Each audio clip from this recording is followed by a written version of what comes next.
It starts small, always small. There's a strange heaviness you carry, not loud, not dramatic, just there. Like background noise you've stopped noticing, a dull static at the back of your mind, like a low-grade fever you've learned to live with, like a knot behind your ribs that tightens just a little more every time you breathe too deep. You tell yourself you've moved on, that you're above it.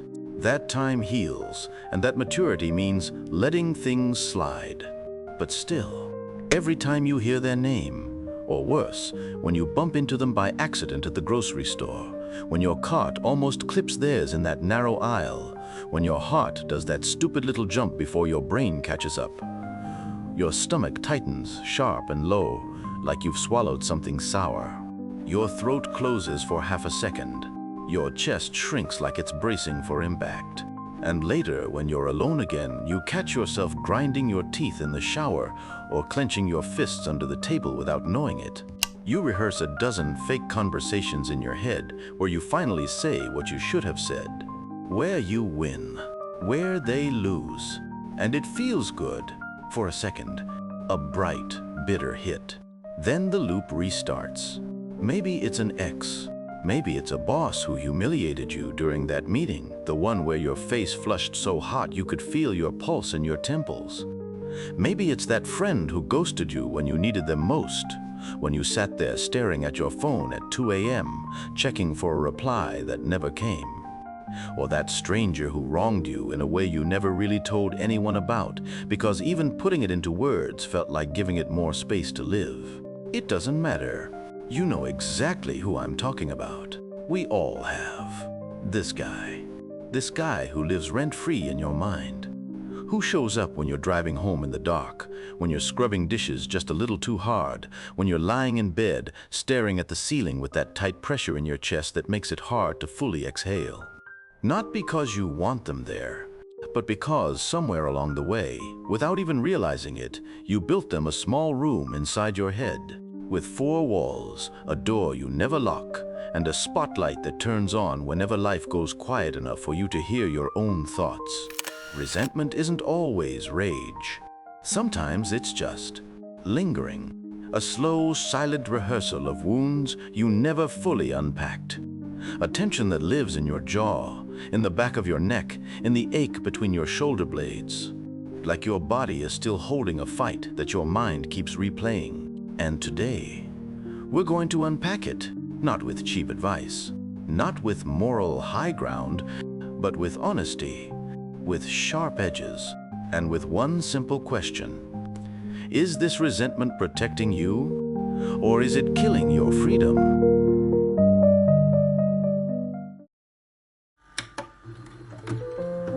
Let's be honest with ourselves for a second. There's something strangely delicious about resentment. It's not pretty, not noble, but it's there. This low, bitter satisfaction that spreads like smoke under a closed door, curling along the floor of your mind, seeping into the soft tissue of your thoughts before you even realize you've struck the match. Because when you resent someone, you win. Not out there, not in the bright, loud world where actions unfold and consequences land heavy, but in here, deep behind your forehead, where the air feels thick and warm, where your jaw clenches just a little tighter, where your chest feels a fraction heavier every time you replay the scene. It becomes a private theater, a looping play where you get to rewrite the script and assign all the roles: villain, victim, misunderstood hero. And spoiler alert, you always get the starring role you want. And it starts small. Always small. A friend cancels plans at the last minute again. A coworker slides that passive-aggressive comment into the meeting again. This guy forgets your birthday, ignores your text, cuts in line for the 5th time in a row. Again. You laugh it off in the moment. Shrug, wave your hand like it doesn't touch you. But later, maybe in the shower, with hot water stinging your neck, or lying flat in bed staring at the ceiling, your pulse just a little quicker than usual. Your mind pulls the event back like a magician palming a coin. You turn it over. You zoom in on their smirk, their narrowed eyes, the deliberate pause in their voice.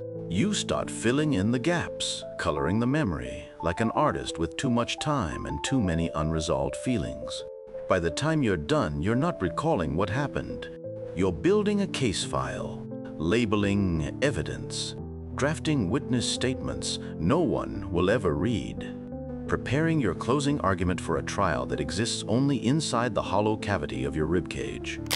And since we're about to walk deeper into this muddy, complicated mess of human emotion, I figured we'd bring along a guide. Nietzsche. Yeah, that Nietzsche. The one people love to quote when they want to sound edgy or tortured. But here, no romanticized aphorisms, no coffee mug philosophy.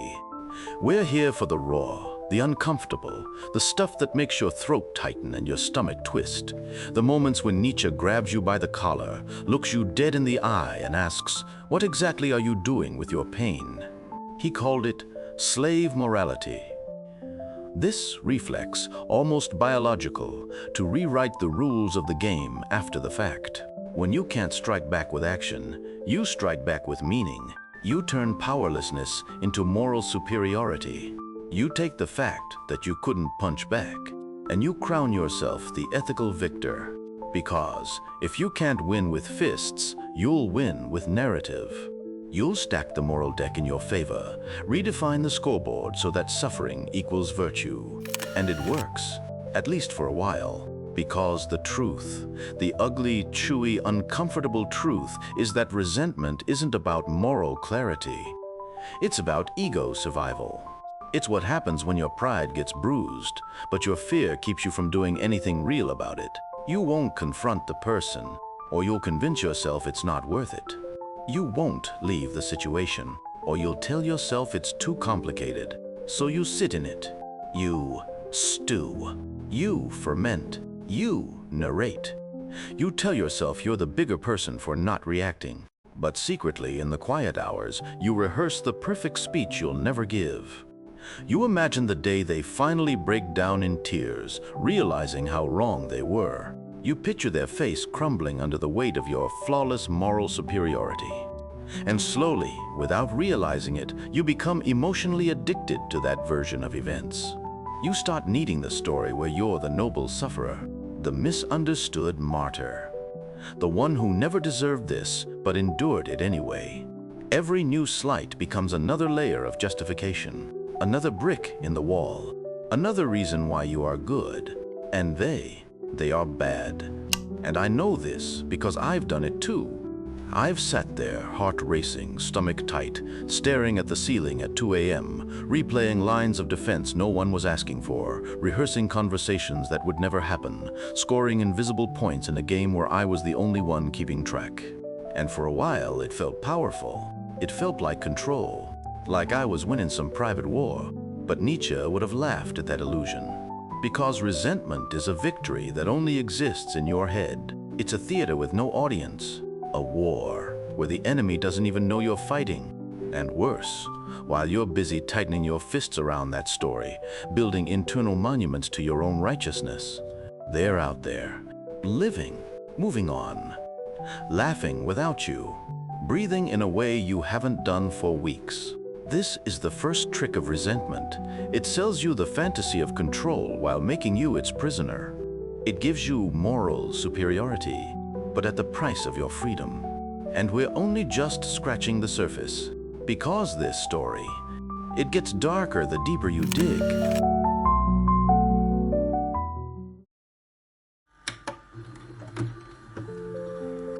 You don't wake up one morning and decide, today I will become resentful. It doesn't happen like that. It's slower, more subtle. It spreads like moisture behind drywall, quiet, invisible at first, but making everything underneath soft and rotten with time. At first, resentment feels like a visitor, an intruder you didn't invite but tolerate because, let's be honest, it gives you something, a narrative, a sense of cosmic balance tipping back in your favor, a small burning coal of significance to hold on to in the cold. Something that keeps your stomach tight and your jaw set. Something that keeps you awake, but also upright, armored, alive. You tell yourself it's temporary. that you'll outgrow it. That time will scrape it away like dead skin. But here's where it gets dangerous. If you let it linger long enough, resentment stops being a guest. It starts unpacking, hangs its coat on your nervous system, rearranges the furniture of your mind, alters the architecture of how you see the world, one small shift at a time. And one day, without even noticing the change, you stop being the person who feels resentment sometimes, and you become the resentful one. Nietzsche had a word for this metamorphosis: resentment. Not a passing emotion, not a mood swing, a full psychological ecosystem. A greenhouse where every slight, every humiliation, every envy you swallowed but never digested starts to bloom in the dark. You stop seeing what is. You only see what you've been denied. Someone gets a promotion at work? It's not their competence. It's favoritism. Someone falls in love? They're shallow, manipulative, lucky at best. A friend posts photos from some sunlit vacation. You roll your eyes. You say, must be nice. And in your chest, that low electric buzz, that tightening behind the ribs, that bitter little pulse that reminds you they don't deserve it. You become the analyst of other people's joy, the forensic investigator of every advantage they had, every mistake they didn't pay for, every privilege you never got. But here's the part that cuts even deeper. You don't just rewrite their stories. You start rewriting yours. You airbrush your own timeline. You edit out your agency, your moments of hesitation, your silences when you should have spoken, your cowardices dressed up as principled restraint.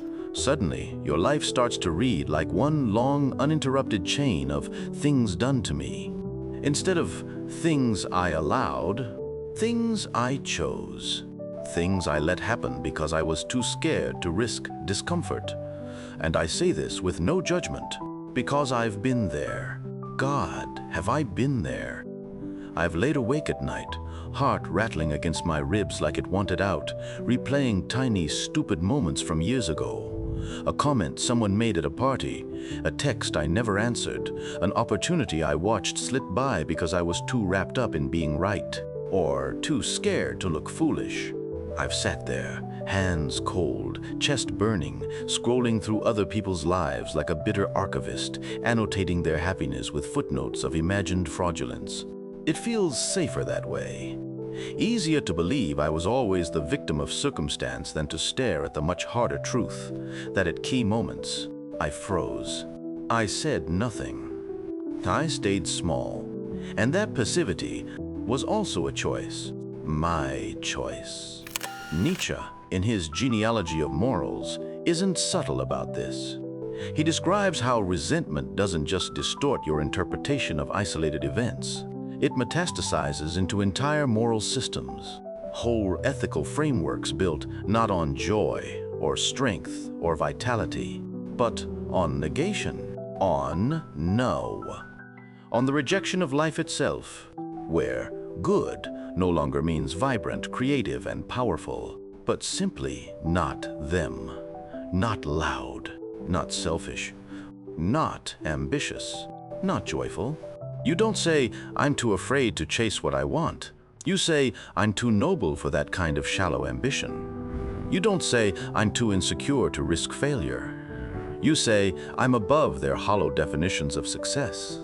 You don't say, I hate that people are doing better than me. You say, I pity them for chasing empty goals. And slowly, you build a fortress, not from stone and steel, but from inverted values, from clever ethical justifications for why staying stuck, staying bitter, staying small makes you superior. And the most terrifying part? It works for a while. It tastes like safety. It feels like control. You walk around with this quiet, smug little monologue humming under your breath. Look at them, running like fools after meaningless things. But me? I know better. I've transcended all that. But deep down, under the intellectual armor, under the high-minded phrases, under the ethical posture, there's something smaller, tighter. A dryness in the throat when you scroll past other people's wins. A pressure behind the eyes when you hear good news about someone else. A little stab in the gut when someone succeeds where you stalled. It's your body telling you what your philosophy won't. That this isn't transcendence. It's self-preservation. A defense mechanism wrapped in moral language. And here's where the spiral really tightens. The more you avoid action, the more your resentment needs to grow to justify your inaction. The longer you sit still, the more elaborate your inner narrative becomes to explain why stillness is a superior, ethical, even enlightened choice. You build the cage, then you decorate it. Then you start inviting guests inside and saying with a smile, "Don't you see? This is freedom." But it's not. It's fear in a costume. There's a line from the same philosopher that haunts me every time I catch myself slipping back into this mindset. He who fights with monsters should be careful lest he thereby become a monster. And if you gaze long enough into an abyss, the abyss will gaze back into you. That's resentment, the abyss. The long, slow stare at everything that hurt you, until your whole identity becomes shaped by the negative space of your enemies. You stop having your own shape. You become reactive. You exist only in opposition to what you hate. And the most brutal part, half the people you resent, they're not even thinking about you. They're out there, living, failing, loving, messing up their own lives in ways you'll never see. But you're still here, pulse heavy in your throat, stomach tight, chained to them in your mind. And the longer you let it stay, the heavier that chain becomes.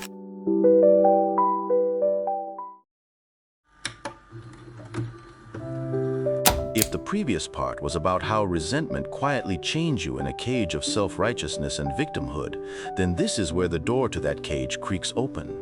But instead of a breath of fresh air, you're met with a cold, vast void. Because freedom, true freedom, demands something devastating, letting go. And not just of a grudge or a past injury, but of the very identity you have built around that resentment. Imagine for a moment a skin stretched taut over an old wound. It has grown calloused, layered, and that skin is you. Or at least it feels like it. Now, the act of letting go is like pulling off that skin, painfully, slowly, revealing raw, trembling flesh underneath. It's terrifying because beneath that protective layer is the unknown. It is vulnerability laid bare. The part of you that resents so fiercely is also the part that feels alive, that exists, even if it exists through pain. Nietzsche knew this well when he spoke of the will to power. The drive not simply to survive, but to assert oneself, to define oneself through strength, even if that strength is born of bitterness.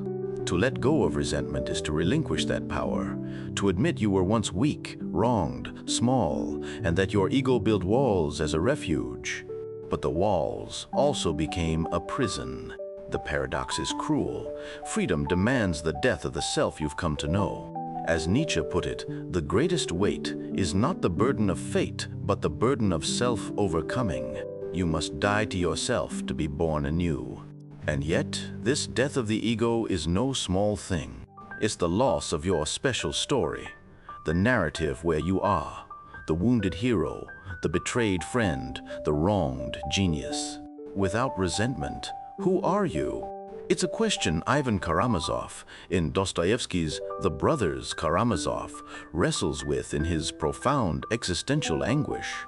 He carries the weight of unbearable doubt and suffering, but clings desperately to his intellectual rebellion as a form of identity. A fortress built with stones of anger and disbelief. Ivan's torment reveals a truth about letting go. Freedom can feel like death because it strips away the certainty we hold on to, even if that certainty is poisoned. He asks himself if he can live without the cruel justice of resentment, without a universe that makes sense by balancing the scales of pain and punishment. To abandon resentment is to leap into an abyss of uncertainty, where no cosmic justice reassures you that the hurt you suffered is acknowledged or avenged. For many, this abyss is paralyzing. The ego trembles, not because it fears pain, but because it fears meaninglessness. Resentment offers meaning, a story where you are seen as a victim and a fighter. To let it go is to risk becoming a stranger to yourself, to lose the security of your narrative armor. And this is where Sartre's haunting insight into freedom echoes. Man is condemned to be free. There is no choice but to own your freedom, but it is a terrifying burden. No longer can you blame this guy or that situation. You stand naked with your responsibility, the responsibility to create meaning from the void. You, the viewer, may have felt this yourself, the gut-wrenching moment when the story you told yourself for years begins to unravel. When the resentment fades and you're left with silence, a silence that screams with questions of who you truly are beyond the pain. But this silence, this void, is the soil from which new life sprouts. Because though freedom demands the death of your old self, it also grants the possibility to become who you really are, not who resentment forced you to be. It's the terrifying and beautiful truth that you cannot grow without first letting something die. That you must shed the weight of bitterness, the false strength of wounded pride, to find a lighter, more honest way to exist. And though the passage is lonely and painful, it is the only path to genuine freedom. The freedom to live without the heavy chains of the past, without the poisonous comfort of this guy who once seemed to hold your fate in his hands. I've stood at this edge myself, trembling, uncertain, afraid. But I can tell you this, stepping forward into that void is the bravest act you will ever perform. Because it is the moment you stop hiding behind your pain and start living as the author of your own story.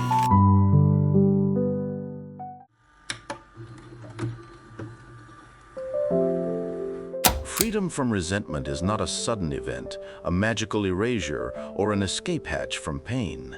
It is a process, a deliberate, often painful practice of transformation that calls us to a radical confrontation with ourselves and with the world as it is, in all its raw, unfiltered complexity.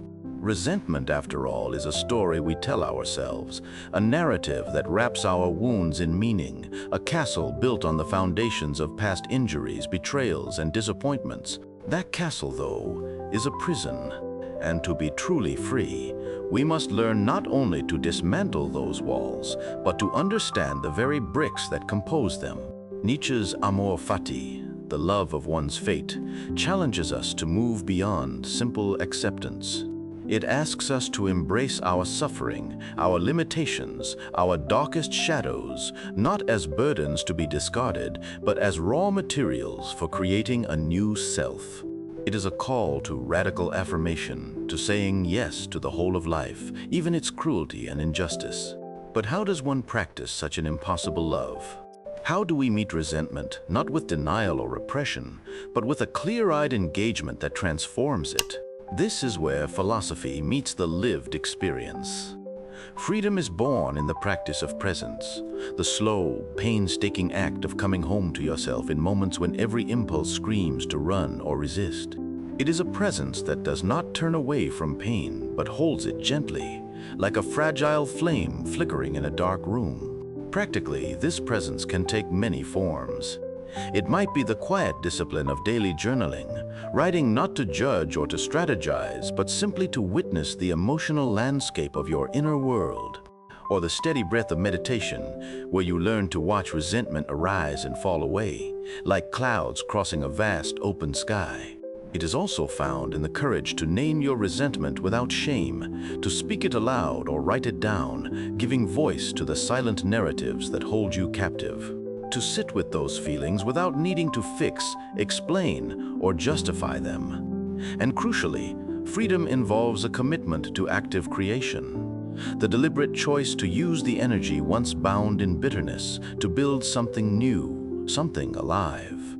This might be a relationship, a creative project, a conversation you've been avoiding, or even a new worldview that refuses the simplistic binaries of victim and villain. And here's what you gain by letting resentment go.